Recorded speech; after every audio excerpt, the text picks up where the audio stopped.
When you hear American democracy, you might picture flags or voting booths. But what is it really? Well, we use the word democracy. The US is more accurately a constitutional republic. This means we, the citizens, don't vote on every single law ourselves.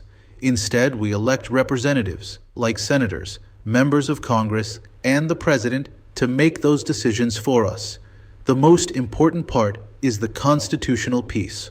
This means our government isn't just run by majority rule. It's run by a set of laws and rules laid out in the Constitution. This document limits the government's power and protects the rights of everyone, even those in the minority.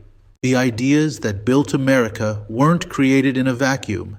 They came from a long line of history. The founders looked back at ancient Greece, which had a direct democracy where citizens voted on everything, and ancient Rome, which had a republic with elected officials. But the biggest influence came from a period called the Enlightenment. Thinkers like John Locke in England argued that all people are born with natural rights, life, liberty, and property, and that government's job is to protect them. Another thinker, Baron de Montesquieu from France, came up with the separation of powers. He argued that to prevent corruption, government powers should be split into different parts. These ideas became the direct inspiration for the American system. A Declaration of Independence is basically the nation's birth certificate, but it's also a powerful argument for why America had the right to be a new country. It lays out the core philosophy of American government. When Thomas Jefferson wrote, "All men are created equal," he was making a radical statement. He argued that our rights, like life, liberty, and the pursuit of happiness, don't come from a king or a government. We are born with them. The most critical line is consent of the governed. This means a government is only legitimate if the people agree to be ruled by it. If the government fails to protect their rights, the people have the right to change it. If the Declaration was the why, the Constitution is the how. After winning independence, the first government, under the Articles of Confederation, was too weak. So, the founders met again to create a new, stronger framework, the Constitution. Think of it as the ultimate rulebook for Team USA. It explains exactly what the government can do, what it can't do, and how its different parts are supposed to work. It's the supreme law of the land, meaning no law, no president, and no court can overrule it. It's the blueprint that all other laws must follow. The first three words of the Constitution are the most important: we the people. This is the core principle of popular sovereignty. Sovereignty means supreme power. So in the United States, the supreme power belongs to the people. This was a revolutionary idea. In 1787, most countries were ruled by kings, queens, or emperors who claimed their power came from God. The Constitution flipped that script. It says the government gets its power from us, the citizens. We express this power in many ways, but the most common and powerful way is by voting in free and fair elections. The founders were terrified of a government that was too powerful because they had just escaped one. So they created the principle of limited government. This means the government is not all-powerful. Its powers are restricted, like a dog on a leash. The leash is the Constitution. This principle also includes the rule of law.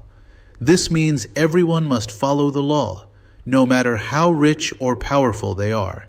The president, a member of Congress, a police officer, they all have to obey the same laws as every other citizen. This prevents leaders from becoming dictators and protects citizens from abuse of power. So how do you limit the government?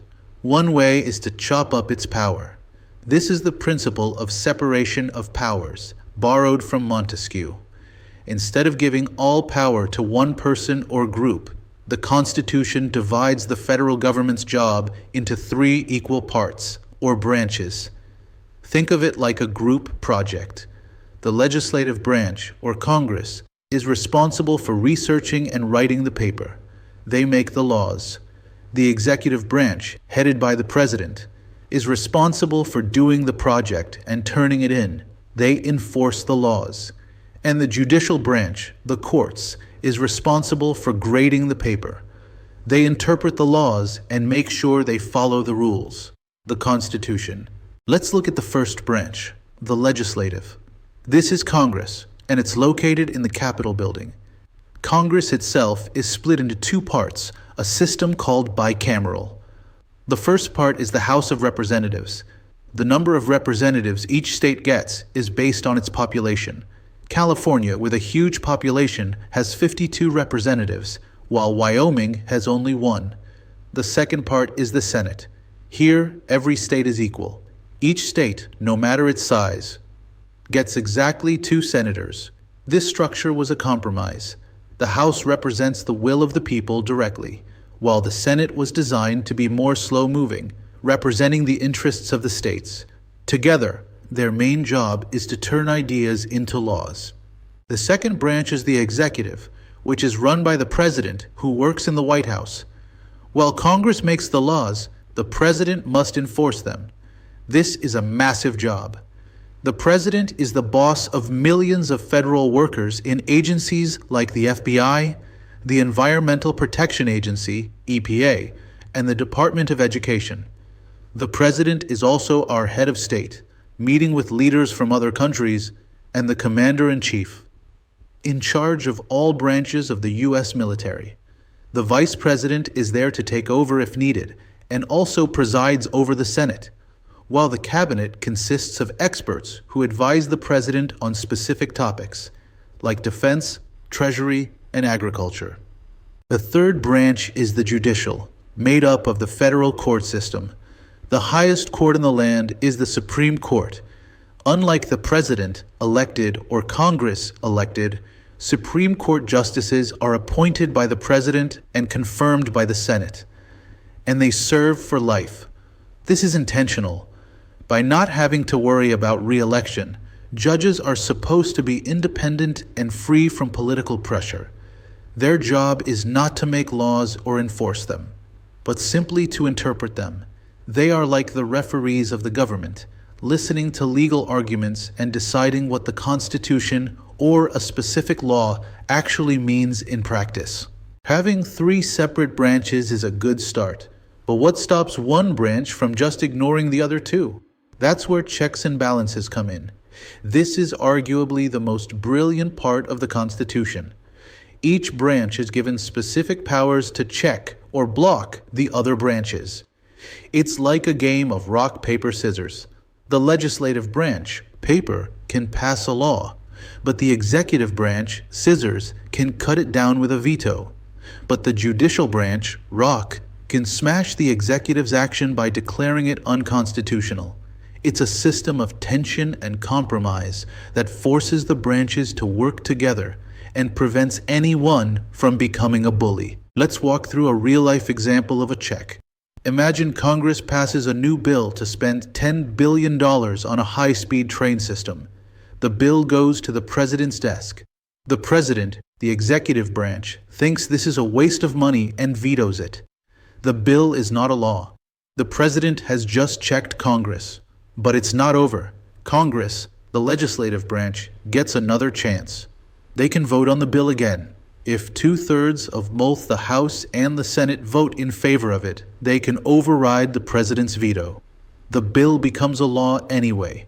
That's Congress checking the president right back. Here's the most powerful check of all: judicial review. This is the power of the courts, especially the Supreme Court, to look at a law passed by Congress or an action taken by the president and declare it unconstitutional. If the court does this, the law or action is null and void. Let's say Congress passes a law that says no one is allowed to criticize the government. A citizen breaks this law, gets arrested, and sues, saying a law violates their First Amendment right to free speech. The case goes all the way to the Supreme Court. The court would use judicial review, compare the law to the Constitution, and strike it down as unconstitutional. This is the judicial branch's ultimate check on the other two. The final major principle is federalism. This one is simple in theory, but complicated in practice. It's the solution to the question, who has more power, the national government in Washington, D.C., or the individual state governments? The Constitution's answer is both. Think of it like living in a house. Your parents, the federal government, set the big rules for the whole house, like curfew, chores, and the overall budget. But you, the state government, get to decide the rules for your own room, like how you arrange your furniture, what color you paint the walls, or what music you listen to. Federalism is this two-level system of government, with power divided and shared between the national and state levels. So how is the power divided? The Constitution outlines three types. First are the delegated powers, which are powers given only to the national government. These are things that affect the whole country, like coining money, running the military, and making treaties with other nations. Second are the reserved powers. The 10th Amendment says that any power not given to the federal government is reserved for the states. This is where states get their power to run schools, issue driver's licenses, and manage local police and fire departments. Finally, there are concurrent powers, which both levels can do. Concurrent means at the same time. Both the federal government and your state government can tax you, both can build roads, and both can establish courts. It's important to clarify the principle of republicanism. This has nothing to do with the Republican or Democratic political parties. A republic is a specific type of government where citizens elect people to represent them. This is also called representative government. The alternative is a direct democracy where every citizen would vote on every single issue. Imagine if you had to log on and vote every time Congress wanted to pass a farm bill or a transportation budget. It would be impossible. Instead, we use republicanism. We elect a representative to go to Washington or our state capital, study the issues, and vote on our behalf. We trust them to represent our interests. The first 6 principles: popular sovereignty, limited government, separation of powers, checks and balances, federalism, and republicanism are all about how the government is structured. This last principle, individual rights, is about the people it serves. The Declaration of Independence said we have unalienable rights. The Constitution makes it the government's job to protect those rights. The founders believed these rights were essential, and that the government should never be allowed to trample on them. This is the entire purpose of the government, to secure the blessings of liberty for its citizens. When the Constitution was first written, some people worried it didn't do enough to protect individual rights. They demanded a clear list. The result was the Bill of Rights, the first 10 amendments to the Constitution. These are our most cherished freedoms. The First Amendment is the most famous. It protects our freedom of speech, religion, the press, the right to peacefully assemble, and the right to petition the government. Others protect our rights if we are accused of a crime, like the Fourth Amendment, no unreasonable searches, and the Fifth Amendment, the right to remain silent or plead the Fifth. This Bill of Rights acts as a final stop sign for the government. The system is a brilliant design, but it doesn't run on its own. It's like a high-performance car that's useless without a driver.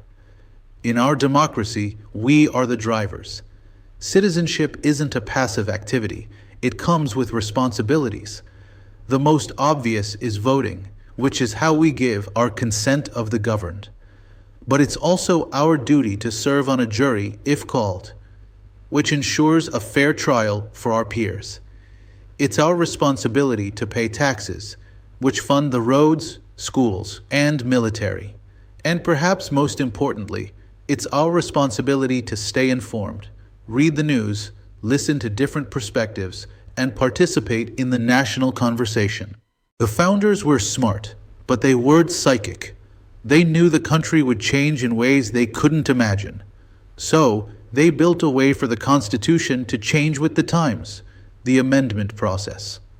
This is why we call it a living document. The process is difficult on purpose, so we don't change our core rules on a whim. But it has allowed us to fix our deepest flaws. We passed the 13th Amendment to abolish slavery. We passed the 19th Amendment to give women the right to vote. The 26th Amendment lowered the voting age to 18. This system, this democracy, is not finished.